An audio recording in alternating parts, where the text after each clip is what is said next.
है आपके अपने YouTube चैनल अतरी एकेडमी पर। आज की इस वीडियो में हम गणित विषय के कक्षा 10वीं का छठा अध्याय त्रिभुज के बारे में पढ़ेंगे। ठीक है, तो इस वीडियो में हम एक एक करके त्रिभुज से जो संबंधित तथ्य हैं पहले उनके बारे में उनकी परिभाषा पढ़ेंगे, उनके बारे में जानकारी प्राप्त करेंगे और उसके बाद इस अध्याय की पहली प्रश्नावली 6.1 को भी हल करेंगे। तो सबसे पहले पहला तथ्य लेते हैं कि त्रिभुज क्या होता है। सबसे पहले हम पढ़ेंगे त्रिभुज क्या होता है। तीन भुजाओं वाले बहुभुज को हम त्रिभुज कहते हैं। त्रिभुज क्या होगा? तीन भुजाओं वाले बहुभुज को हम त्रिभुज कहते हैं। ये है आपके पास त्रिभुज की आकृति। यहां से मैंने ले लिया PQR। ठीक है, तो ये कितनी है? 1 2 3 तीन भुजाओं वाले बहुभुज को हम क्या कहेंगे? त्रिभुज। और बहुभुज जिसमें क्या हो, बहुत सारी भुजाएं हो और वो सरल रेखा से बनता हो, उसमें सारी क्या हो आपके पास रेखाएं हो और भुजाएं हैं वो कम से कम 3 या 3 से ज्यादा होनी चाहिए, उसको आप क्या बोलते हो? बहुभुज। बहुभुज में सबसे कम भुजाओं वाला जो बहुभुज बनेगा वो है त्रिभुज। 3 से कम भुजाओं में कोई भी बहुभुज नहीं बन सकता, यानी कि सबसे कम भुजाओं वाले बहुभुज को भी हम क्या बोल सकते हैं? त्रिभुज बोल सकते हैं। ठीक है, क्योंकि न दो भुजाओं से कोई आकृति बना सकते हैं जिसको हम बहुभुज कहें और न ही एक भुजा से। तो कम से कम 3 भुजाओं वाले जो बहुभुज उसको आप क्या बोलोगे? त्रिभुज। त्रिभुज के बाद आपने त्रिभुज की जो प्रकार पढ़ी होंगी कि त्रिभुज कितने प्रकार के होते हैं। एक त्रिभुज होता है समबाहु त्रिभुज, दूसरा है अपने पास विषमबाहु त्रिभुज और तीसरा है अपने पास समद्विबाहु त्रिभुज। आप सबसे पहले पढ़ेंगे कि समबाहु त्रिभुज क्या होता है। ऐसा त्रिभुज जिसमें तीनों भुजाएं बराबर हों। क्या आपके पास ये त्रिभुज है, इसकी तीनों भुजाएं बराबर हैं, तो आप इसको क्या बोलोगे? समबाहु त्रिभुज। समबाहु त्रिभुज, सारी भुजाएं बराबर। दूसरा है समद्विबाहु त्रिभुज। मैंने ये लिया यहां से और यहां से ये बना दिया ABC और ये है आपके पास AB बराबर है AC। तो इस तरह के त्रिभुज को हम क्या बोलेंगे? समद्विबाहु त्रिभुज। इसके बाद जो तीसरा प्रकार है वो है विषमबाहु त्रिभुज। वो कौन सा है? विषमबाहु त्रिभुज। विषमबाहु त्रिभुज क्या होता है आपके पास? जिस त्रिभुज में तीनों भुजाएं अलग अलग हों, तीनों भुजाएं अलग अलग हों, कोई भी बराबर ना हो, विषम, सारी अलग अलग, नाम से ही पता लग रहा है, इसको आप क्या बोलोगे? विषमबाहु त्रिभुज। जिसकी 3 भुजाएं हैं और वो तीनों की तीनों क्या हो? अलग अलग हो, तो आप बोलोगे विषमबाहु त्रिभुज। इसके बाद त्रिभुज में क्या होते हैं? कोण। कोणों में हम देखते हैं समबाहु त्रिभुज में तीनों भुजाएं बराबर हैं, तो तीनों कोण भी बराबर होंगे और तीनों कोण बराबर हैं और तीनों कोण जो आपके पास तीनों कोणों का योग होता है वो कितना होता है? 180। और मैंने बताया कि तीनों कोण बराबर है, इसका मतलब हर कोण कितने कितने का होगा? 60-60 डिग्री का होगा। ठीक है, अब आ गया हमारे पास समद्विबाहु त्रिभुज। समद्विबाहु त्रिभुज में जो आपके पास समान भुजाएं हैं उनके सामने वाले जो कोण बनेंगे, यहाँ पे कोण बनेगा B और यहाँ पे कोण बनेगा C, वो दोनों कोण बराबर होते हैं। ठीक है, इसके बाद है विषमबाहु त्रिभुज। तो विषमबाहु त्रिभुज में सारे कोण क्या होंगे? अलग अलग होंगे। अब अपना छठा अध्याय है 10वीं क्लास का त्रिभुज। इसमें इसके बाद हम दूसरा तथ्य पढ़ेंगे और दूसरा तथ्य क्या है? समरूपता और सर्वांग समता।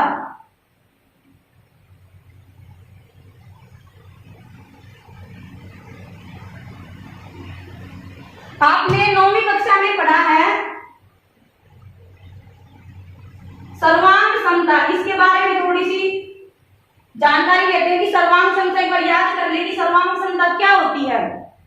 ऐसी आकृतियां जिनका आकार और जिनका अमाप हो या जिनके माप करें हम और वो समान हो तो वो क्या होती है, सर्वांग सम आकृतियां।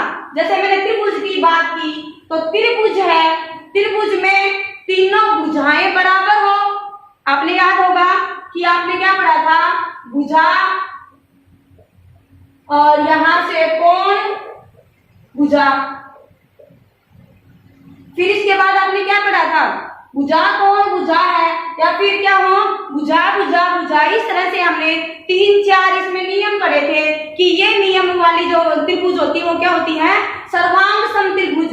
और वैसे सर्वांग सम त्रिभुज क्या होंगी, दो त्रिभुज जिनका आकार और अमाप या कह दो, माप बोल दो आप, समान हो, जिनका आकार और माप समान हो वो क्या होती है, सर्वांग सम त्रिभुज। कहने का मतलब ये है कि कोई भी वो त्रिभुज हो या कोई भी अन्य आकृति हो जो एक आकृति के ऊपर हम दूसरी आकृति को रखें और वो उसको पूरी तरह से ढक ले, ना उससे छोटी हो और ना ही उससे बड़ी हो, तो वो क्या होती है, सर्वांग सम आकृतियां होती हैं। जैसे ये अपना हाथ है, इस हाथ के ऊपर मैंने दूसरा हाथ रखा तो ये देखो बिल्कुल एक दूसरे के ऊपर इसको ढक रहा है, तो ये किसका उदाहरण है, सर्वांग सम का। किसका उदाहरण है, सर्वांग सम का। यानी कि ये हुआ कि जिन दो आकृतियों में लगा लो या जिन दो त्रिभुजों की बात करते हो त्रिभुज लगा लो जो एक दूसरे को अच्छी तरह से ढक ले, नहीं तो छोटी हो और न उससे बड़ी हो, तो वो क्या होती है, सर्वांग सम त्रिभुज बोलिए या फिर सर्वांग सम आकृतियां बोलिए। ठीक है। इसके बाद जो हमारे 10वीं क्लास का तीसरा हमारा तथ्य है वो है जो अब हम जिक्र करेंगे, समरूपता। ये क्या बनेगा, समरूपता। मैंने सर्वांग समता इसीलिए पढ़ाया ताकि आप इन दोनों में तुलना कर पाओ कि सर्वांग समता क्या होती है और समरूपता क्या होती है। समरूपता क्या होगी, आपके पास ऐसी आकृतियां जिनका जो आपके पास माप है, ऐसी आकृतियां जिनका आकार समान हो, अमाप हो भी सकता है और नहीं भी हो सकता, लेकिन समरूप में सिर्फ हम एक ही चीज करते हैं, क्या देखेंगे कि उनका आकार समान होना चाहिए, वो एक जैसी चीज होनी चाहिए।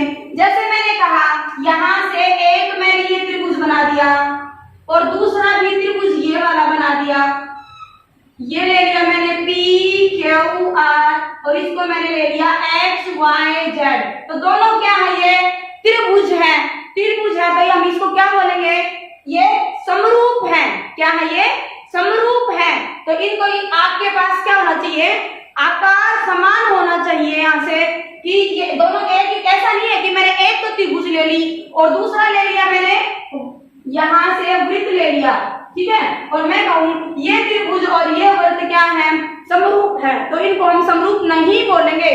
दो त्रिभुज जिनकी जो भुजाएं हैं उन्हीं भुजाओं की जो माप है वो अलग अलग हो सकता है ये 2 सेंटीमीटर की हो, ये भी 2 सेंटीमीटर की हो, ये भी 2 सेंटीमीटर की, लेकिन इसका जो माप है वो हो 3 सेंटीमीटर 3 सेंटीमीटर और 3 सेंटीमीटर। ठीक है, तो इनका माप तो अलग अलग है, लेकिन क्या है, आकार में दोनों ही क्या है, त्रिभुज है, इसलिए हम इन दोनों त्रिभुजों को क्या बोलेंगे, समरूप त्रिभुज। अब मैंने बात करी है यहाँ पे वर्त की, तो वर्त ले तो मैंने एक वर्त तो ये ले लिया और दूसरा वर्त ये ले लिया, तीसरा वर्त मैंने यहां से ये ले लिया। अब इन तीनों वर्तों की जो त्रिज्या है, तीनों वर्तों की त्रिज्याएं हैं वो अलग अलग हैं। तीनों वर्तों की त्रिज्या आपको दिख रहा है, ये बड़ा वर्त है, ये इससे छोटा और ये इससे छोटा है, लेकिन है वर्त ही, तीनों क्या है, वर्त ही है। तो इनको हम क्या बोलेंगे कि तीनों वर्त क्या है आपके पास, समरूप हैं। अब आपको, मुझे आशा है कि अब समझ आ गया होगा कि समरूप आकृतियां क्या होती हैं। मतलब जो आकृतियां आकार में समान हो, माप में आवश्यक नहीं है कि वो समान हो, यानी कि जब मैंने त्रिभुज लिया तो छोटे बड़े हो सकते हैं, ठीक है, लेकिन होने चाहिए त्रिभुज ही। इसी तरह से मैंने वृत्त की बात की, तो वृत्त में क्या हो सकती है, त्रिज्याएं कम ज्यादा हो सकती हैं, लेकिन तीनों या दो जो भी है वर्त होने चाहिए, तो वो क्या बोलेंगे, हम उनको समरूप वर्त बोलेंगे, या त्रिभुज है तो समरूप त्रिभुज बोलेंगे। इसके बाद एक उदाहरण और लेती हूँ अपने दैनिक जीवन से। अपन जो फोटो वाले के पास जाते हैं, फोटोग्राफर के पास, तो नेगेटिव निकालता है। अब नेगेटिव से एक तो वो पूरी बड़ी फोटो निकाल दे, एक तो जैसे उसने मान लीजिए कि ये बड़ी फोटो निकाल दी, और एक उसने पासपोर्ट साइज की छोटी फोटो निकाल दी, लेकिन नेगेटिव समान है। उसी नेगेटिव से उसने क्या निकाली है, दो फोटो निकाली, तो क्या ये दोनों फोटो समरूप होंगी? बताइए, आप थोड़ा सोचिए इसके बारे में कि क्या ये दोनों की दोनों फोटो एक ही नेगेटिव से निकाली हुई दो फोटो हैं, क्या वो समरूप होंगी? हाँ, एक ही नेगेटिव से निकाली हुई दो फोटो, एक ये बड़े साइज की और इसी की दूसरी निकाल दी पासपोर्ट साइज की, तो ये दोनों क्या होंगी, समरूप होंगी। अब एक और उदाहरण ले, एक जब आप 5 साल के थे उस टाइम की फोटो है ये आपकी, और एक जब आप 15 साल के हो गए उस टाइम की फोटो है।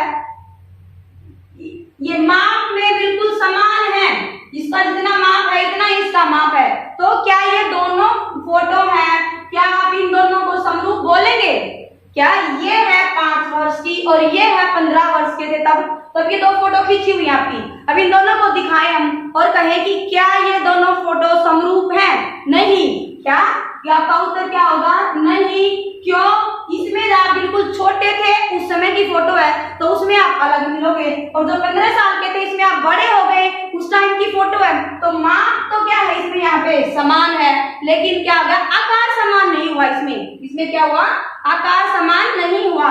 लेकिन हमारे समरूपता का जो नियम है वो क्या कहता है कि आकार तो होना चाहिए समान, आकार क्या होना चाहिए, समान होना चाहिए, लेकिन आपके पास अमाप है या मेजरमेंट बोलो, माप बोलो, वो क्या है, आवश्यक नहीं, आवश्यक नहीं है।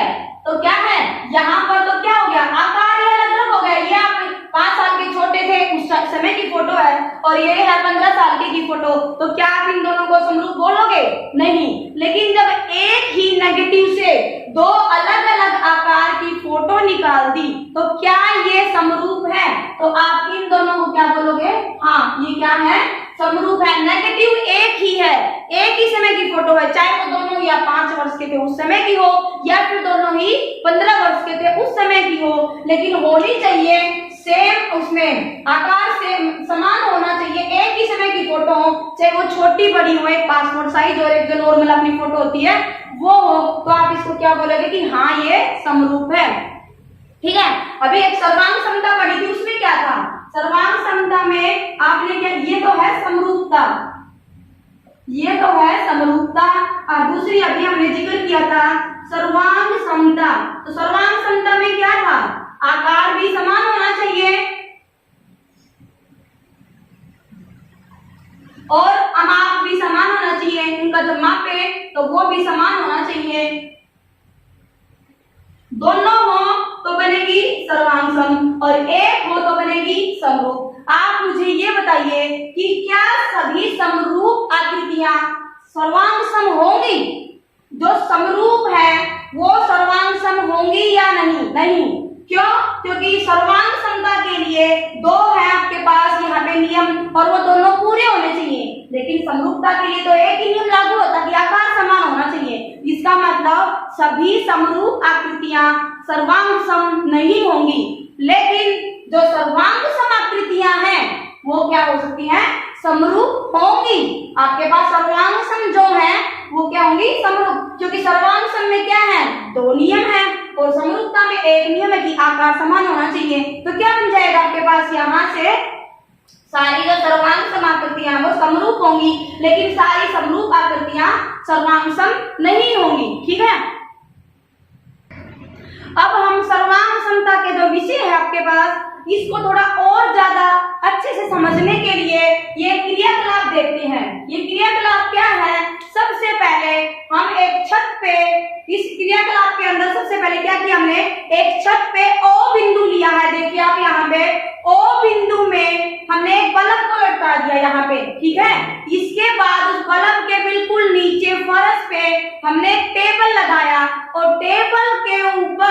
हमने एक कार्डबोर्ड से आयताकार कार्डबोर्ड लिया और उसको उस बल्ब के नीचे, आप इस चित्र में देख पा रहे हैं, नीचे लगा दिया। ठीक है, तो जो अब प्रकाश की किरणें आएंगी वो पहले किस पे पड़ेंगी? कार्डबोर्ड पे पड़ेंगी, और उस कार्डबोर्ड की जो छाया है वो मेज पे पड़ेगी। ठीक है, और आपको ये जो विज्ञान का नियम है कि प्रकाश सीधी रेखा में चलता है, प्रकाश सीधी रेखा में चलता है, तो प्रकाश सीधी रेखा में चलेगा तो बल्ब जो बिंदु ओ लिया है हमने, वहां से प्रकाश आएगा और वो प्रकाश सबसे पहले किस पे पड़ेगा? हमने जो यहाँ से आयताकार जो कार्डबोर्ड लिया है उसके ऊपर प्रकाश पड़ेगा। तो जो आयताकार कार्डबोर्ड है उसके हमने यहाँ पे जो शीर्ष लिए हैं वो है ए, बी, सी और डी। 4 शीर्ष आप देख पा रहे हैं। कार्डबोर्ड जो आयताकार कार्डबोर्ड है उसके 4 शीर्ष है, ए, बी, सी और डी। और जो इसकी आयताकार कार्डबोर्ड है इसकी छाया है वो आपके पास टेबल पे गिरेगी। और ये अभी मैंने बताया कि जो प्रकाश है वो सीधी रेखा में चलता है, तो ए बिंदु के नीचे जो छाया में जो शीर्ष बनेगा वो क्या बनेगा? ए के नीचे जो होगा वो क्या होगा? ए डैश। ठीक है, तो आपके पास ओ ए जो रेखा है उसके उसी रेखा पर क्या बनेगा? ए डैश बनेगा। इसके बाद दूसरा शीर्ष लेते हैं कार्डबोर्ड का, वो है बी। तो ओ आपके पास बल्ब का बिंदु है और बी आपके पास कार्डबोर्ड का शीर्ष है। ओ बी से चलती हुई रेखा जो टेबल पे पड़ेगी वो किस पे बिंदु पे पड़ेगी? बी डैश पे। तो ओ बी और बी डैश एक रेखा में होंगे। इसी तरह से जो सी शीर्ष है, सी शीर्ष के नीचे जो छाया होगी वो क्या लेंगे हम उसको? सी डैश, और डी के नीचे क्या होगा?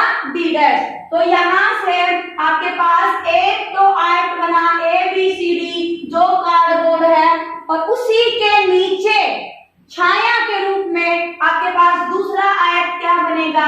ए dash, B dash, C dash और डी डैश। ठीक है, तो क्या ये दोनों आकृतियां आयताकार है? ए बी सी डी है जो हमारे पास कार्डबोर्ड वाली है, और इसके बाद A dash, B dash, C dash, D dash है। ठीक है, तो क्या ये दोनों आकृतियां समरूप होंगी? थोड़ा एक बार वीडियो को पॉज करके सोचिए कि क्या ये दोनों आकृतियां आपके पास समरूप होंगी, हाँ या ना? यहाँ से हमारे पास हमारा उत्तर होगा यहाँ पे हाँ, ये दोनों आकृतियां समरूप होंगी, क्योंकि इसी कार्डबोर्ड की छाया से ही दूसरा एक जो ए बी सी डी आयताकार था उसी से दूसरा आयत बना A dash, B dash, C dash और डी डैश। तो ये क्या होंगे? ये माप है इनका, वो तो बराबर नहीं होगा, लेकिन जो उनका आकार है, आकार मतलब दोनों ही क्या होंगी? वो आयताकार होंगी।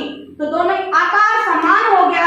ठीक है, माप समान आवश्यक नहीं होता, तो क्या हो गया कि ये दोनों आकृतियां हमारे पास क्या होंगी? समरूप होंगी। ठीक है, अब हम चलते हैं हमारे अगले तथ्य पर। अगला है बहुभुज के समरूप होने के नियम।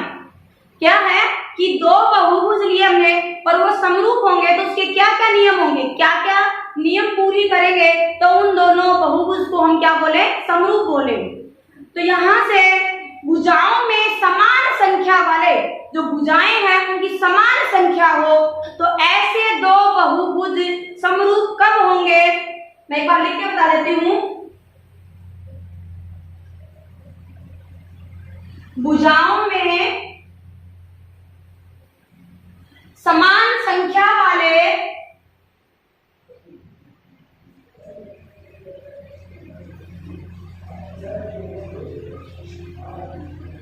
बहुभुज समरूप होंगे। कब होंगे? इसके दो नियम हैं, और पहला नियम है उनके दोनों बहुभुजों के संगत कोण समान हो। दोनों बहुभुजों के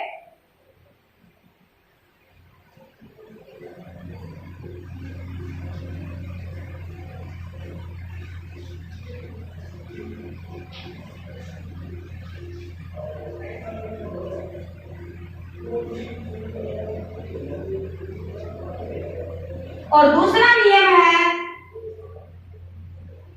दोनों बहुभुजों की जो भुजाएं हैं भुजाओं का अनुपात भी समान हो।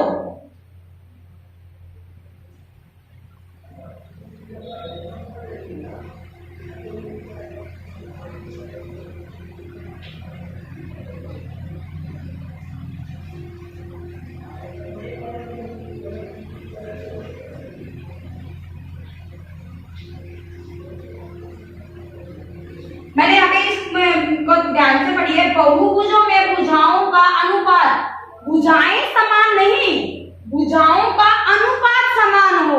पहले इन दोनों के बारे में थोड़ा और पढ़ते हैं। सबसे पहले नियम का दोनों भुजाओं के संगत कोण समान हो। हमने यहाँ से चतुर्भुज लिया, संगत कोणों वाला पढ़ेंगे। सबसे पहले संगत कोणों में देखो,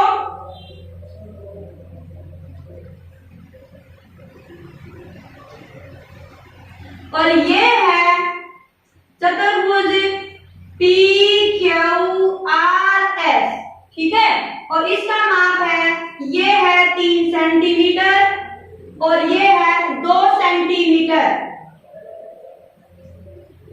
इसके बाद दूसरा लिया हमने, और दूसरा है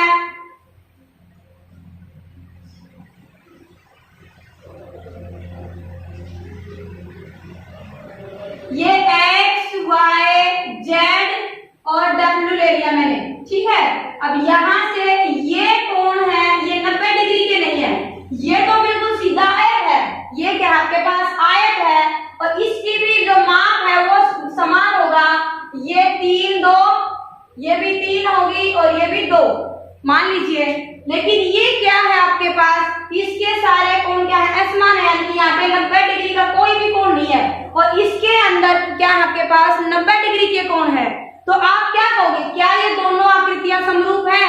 नहीं, क्योंकि ये क्या है आपके पास आयत है, और ये क्या है, ये चतुर्भुज होगा जिसके क्या है सारे कोण अलग है, यानी कि 90 डिग्री का कोण नहीं है। तो ये क्या आपके पास समान होंगे, समरूप होंगे, सॉरी क्या होगा, समरूप होंगे? नहीं, ये दोनों ही जो आपके पास चतुर्भुज है ये समरूप नहीं होंगे, इनका आकार ही समान नहीं हुआ। समझ आया? कोण बदलते ही कोण आपके पास संगत कोण का मतलब है, इसका जो ये P कोण है ये X कोण, ये Q कोण है तो ये क्या है Y कोण। यहाँ से R का संगत कोण क्या होगा आपके पास Z होगा, और S का संगत कोण होगा W। तो ये इसके संगत कोण है। संगत कोण बराबर ना होने से जो आकृति है, ये जो दोनों चतुर्भुज है, इनका आकार ही बदल गया, आकार समान ही नहीं रहा। और जब आकार ही समान नहीं रहेगा तो दोनों चतुर्भुज क्या होगी, समरूप नहीं रहेंगी, ठीक है। अब दूसरा हम पढ़ेंगे कि जो दोनों जो बहुभुज है इनमें भुजाओं का अनुपात समान होना चाहिए। मान लीजिए हम एक ऐसा उदाहरण लेते हैं जिसमें भुजाओं का अनुपात समान नहीं है, तो क्या वो समरूप होंगी? एक बार देखते हैं। यहाँ पर मैंने 2 चतुर्भुज लिए जिनमें ये कोण है, देखो चारों कोण, P के संगत कोण क्या होगा A, Q के संगत कोण B, R के संगत कोण C और S के संगत कोण हो गया D। चारों कोण है वो कितने के हैं, 90 डिग्री के हैं। तो यहाँ पे कोण तो समान हो गए। पहले वाला तो क्या हो गया, ये पहले वाले नियम को तो क्या करता है, ये संतुष्ट करता है कि चारों के चारों कोण तो क्या है आपके पास समान है। फिर भुजाएं, ये क्या है आपके पास वर्ग है, इसकी 3 जो आपके पास चारों भुजाएं है वो कितनी है, 3-3 सेंटीमीटर है। लेकिन इसकी जो ये 2 भुजाएं हैं वो तो है 4 सेंटीमीटर, और ये है 2-2 सेंटीमीटर की। ये कितनी है, 2 सेंटीमीटर की। अब संगत कोण मैंने बताया, संगत कोण के आधार पर क्या बोलते हैं, संगत भुजाओं का अनुपात। संगत भुजाएं मतलब PQ, अगर मैं PQ के बटे में इसके संगत भुजा क्या होगी, AB होगी, और यहां से QR की संगत भुजा क्या होगी, BC होगी। यहां से RS की संगत भुजा होगी CD। इसके बाद है SP की संगत भुजा होगी DA। तो यहां से चारों जो संगत भुजाएं क्या वो समान अनुपात में है, नहीं। इसमें कितना आएगा, 3/4, इसमें कितना बनेगा, 3/2, इसका बनेगा 3/4 और इसका बनेगा 3/2। इसका मतलब क्या हुआ, संगत भुजाओं का अनुपात है वो समान नहीं है। इसमें कोण तो समान है लेकिन संगत भुजाओं का अनुपात समान नहीं है, और संगत भुजाओं का अनुपात समान नहीं होगा तो आकार है वो क्या हो जाएगा, बदल जाएगा। इसीलिए आकार समरूपता में क्या हम देखते हैं, आकार को देखते हैं कि आकार नहीं बदलना चाहिए, आकार समान हो। भुजाएं क्या हो सकती है, यहाँ पे भुजाओं का जो अनुपात है वो समान होना चाहिए।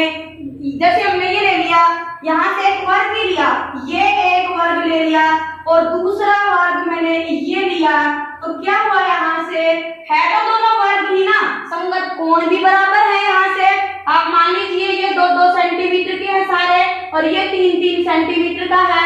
जब इनका हम अनुपात निकालेंगे भुजाओं का तो क्या बनेगा, 2/3 कि ये सारे के सारी भुजाओं में कितनी है, 2-2 सेंटीमीटर की है और इसकी सारी की सारी भुजाएं कितनी है, 3 सेंटीमीटर की है। तो क्या हो जाएगा, आपके पास आकार नहीं बदलेगा। अगर संगत कोण बराबर है और संगत भुजाओं का अनुपात है वो समान है तो वहां उस आकृति का क्या होगा, आपके पास आकार नहीं बदलेगा, माप बदल जाएगा, माप में छोटी और बड़ी हो जाएंगी, लेकिन आकार है, वर्ग है तो वर्ग ही रहेगा, ठीक है ना। तो इसलिए हमने अब क्या पढ़ा है इसमें कि दो जो चतुर्भुज लीजिए, दो आकृतियां हैं या दो आपके पास त्रिभुज लीजिए, वो आपकी मर्जी, आप कौन सा भी ले सकते हैं। ये समरूप होने के लिए दो नियमों को संतुष्ट करना जरूरी है, क्या कि संगत कोण बराबर होने चाहिए और संगत भुजाओं का अनुपात भी समान होना चाहिए।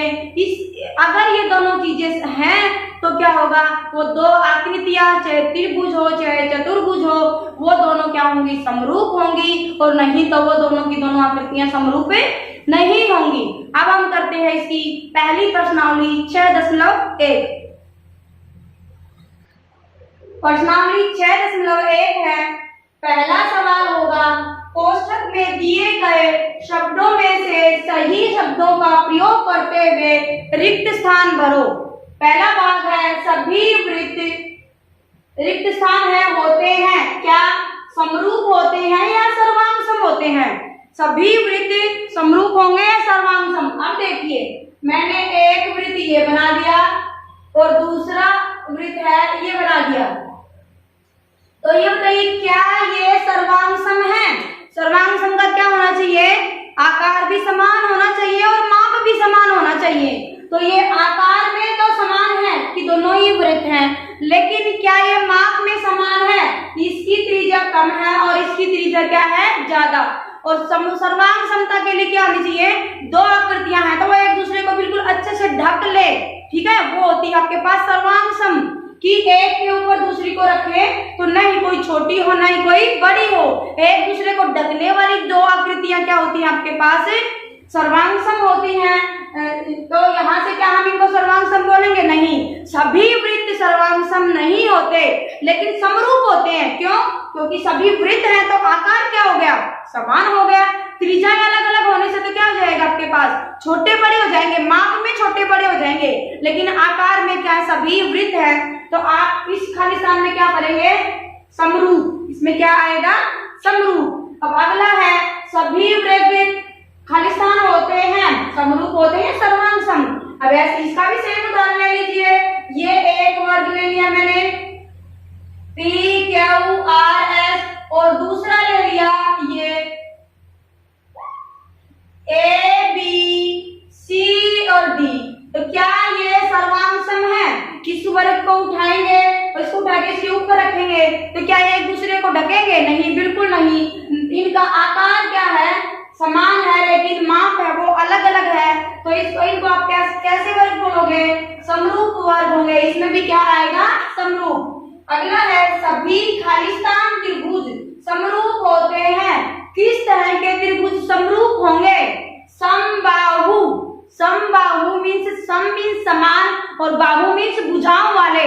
समान भुजाओं वाले त्रिभुज हैं वो क्या होंगे, यहाँ से समरूप होंगे, क्योंकि भुजाएं समान है तो आपके पास आकार समान हो जाएगा, चाहे एक की भुजाएं छोटी हो और दूसरे की क्या भुजाएं बड़ी हो।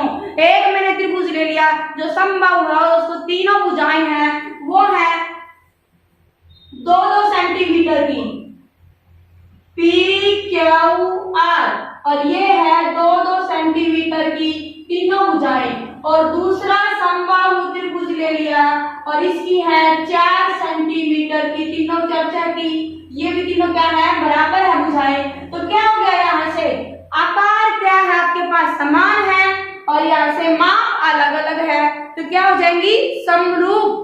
तो वैसे त्रिभुज सारे समबाहु त्रिभुज हैं वो क्या होते हैं, समरूप होते हैं।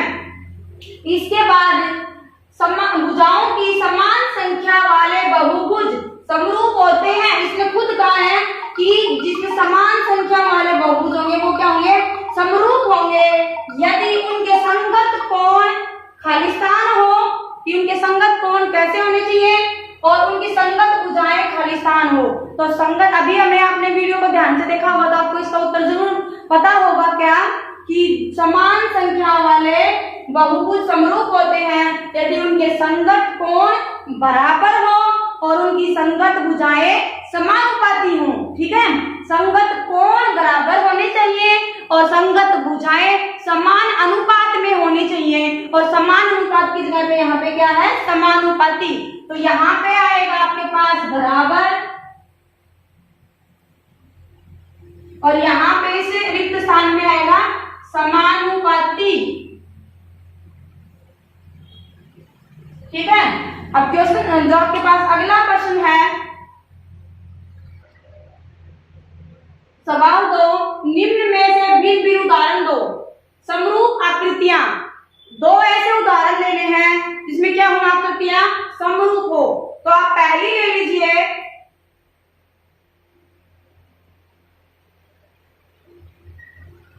एक ये वृत्त हो गया और दूसरा ये वृत्त हो गया। ये क्या है आपके पास, ये पहला है और ये दूसरा, दोनों क्या है, वृत्त है। इनकी त्रिज्याएं अलग हैं, इनका माप अलग अलग है, लेकिन आकृतियां क्या है, ये समान है। ये आकार में समान है और माप में अलग अलग है, तो क्या हो गई है, समरूप आकृतियां। दूसरा उदाहरण लीजिए आप,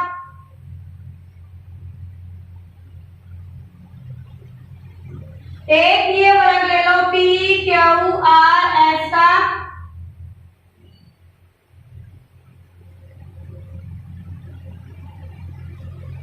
ये लीजिए ए बी सी और डी का, इसका माप ले लीजिए 2 सेंटीमीटर,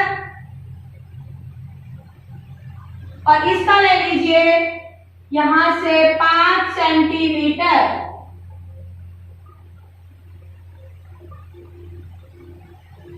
इनका आकार है, समान है, दोनों ही क्या है, ये वर्ग है, और यहाँ से इनके जो संगत भुजाएं हैं, देखो एक बात देखते हैं, जो वर्ग है तो इनके कोण क्या होंगे, सारे वर्ग के कोण कितने होते हैं, 90 डिग्री के होंगे। तो इनके संगत कोण, P का संगत कोण क्या होगा, A, Q का संगत कोण क्या होगा, B, R का संगत कोण क्या होगा, C, और S का संगत कोण क्या होगा, D। तो इनके संगत कोण सारे क्या है, 90 डिग्री के हैं, संगत कोण भी बराबर हो गए। और अगर हम कहें संगत भुजाओं की बात करें तो संगत भुजा ये है पी क्यू की संगत भुजा क्या होगी, ए बी होगी, यहाँ से क्यू आर की संगत भुजा होगी बी सी, और आर एस की संगत भुजा होगी सी डी, और एस पी की संगत भुजा होगी हमारे पास डी ए। तो ये क्या है, पी क्यू है, क्यू आर है, आर एस है और एस पी है। ये है सारी 2-2 सेंटीमीटर की, A B B C C D होती है, ये सारी कितनी है, 5 की। तो इसका अनुपात कितना होगा, 2/5। तो अनुपात भी समान है, P Q upon A B करेंगे, पी क्यू बटे में ए बी करेंगे तो ये भी 2/5 आएगा, क्यू आर अपॉन में बी सी करेंगे तो भी क्या आएगा, 2/5 आएगा। इसका मतलब इसके संगत कोण भी बराबर है और संगत भुजाएं भी समान अनुपात में है। तो ये दोनों आकृतियां कैसी होगी, समरूप आकृतियां होंगी। ठीक है, इस तरह से आप कोई भी इन दोनों उदाहरणों से अलग उदाहरण भी ले सकते हैं। 2 समबाहु त्रिभुज ले लो, ठीक है। तीसरा उदाहरण भी लेना चाहे हो आप ले लीजिए, ये लिया आपने एक समबाहु त्रिभुज, ये इनकी तीनों भुजाएं बराबर हैं, ये लिए ए बी और सी, और यहां से दूसरा लीजिए, ये बन गया पी क्यू और आर। ठीक है, तो इस तरह से ये 2 समबाहु त्रिभुज चाहो तो आप यहाँ से ले सकते हैं। अब अगला है सवाल 3।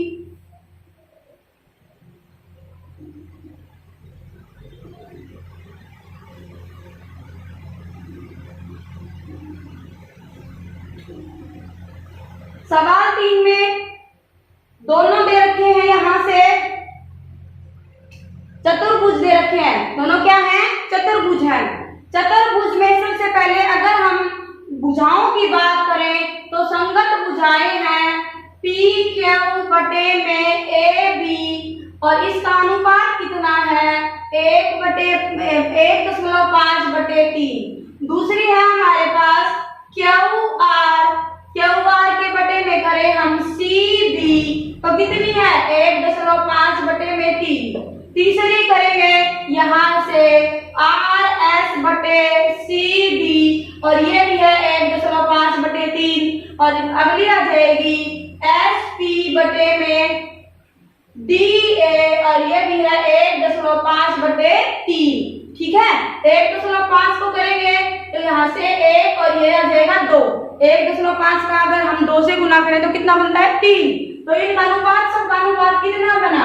1/2। यहाँ पर भी 1/2, और इनको भी मैंने काटा तो कितना आ गया अनुपात? 1/2। तो जो हमारा दूसरा नियम था कि संगत भुजाओं का अनुपात समान होना चाहिए, बन गया ये। तो इसका मतलब क्या है? दोनों समरूप होगी। एक बार संगत कोण और देखते हैं। संगत कोण देखें तो ये क्या है? सारे 90 डिग्री के कोण हैं, दिख रहे हैं आपको? क्या है ये? आपके पास वर्ग है, लेकिन ये क्या है? समद्विबाहु चतुर्भुज है। कैसे पता लगा? सॉरी, समबाहु चतुर्भुज है। ये सारी भुजाएं क्या है? समान है, लेकिन कोण क्या है? कोई भी कोण यहाँ पे देखो 90 डिग्री का कोण नहीं है, तो ये क्या है? और सारी भुजाएं समान है। देखो भुजाएं इसकी भी समान है और इसकी भी समान है, लेकिन कोण क्या हो गया? यहाँ से कोण, संगत कोण है वो बराबर नहीं है। ये सारे 90 के कोण हैं, दिख रहे हैं यहाँ से, और ये क्या होंगे? कोण अलग है, तो ये क्या है? समबाहु चतुर्भुज है, तो समबाहु चतुर्भुज होगी यहाँ से, तो इसके सारे कोण क्या होंगे? अलग होंगे, 90 से अलग होंगे। इसीलिए क्या हो जाएगा? इसने पहला नियम ही संतुष्ट नहीं किया कि संगत कोण बराबर है, ये नियम संतुष्ट नहीं हुआ, क्योंकि इन दोनों चतुर्भुजों में संगत कोण समान नहीं है। तो हम कहेंगे कि ये दोनों आकृतियां समरूपित नहीं है। इसमें क्या कहोगे? समरूपित नहीं है।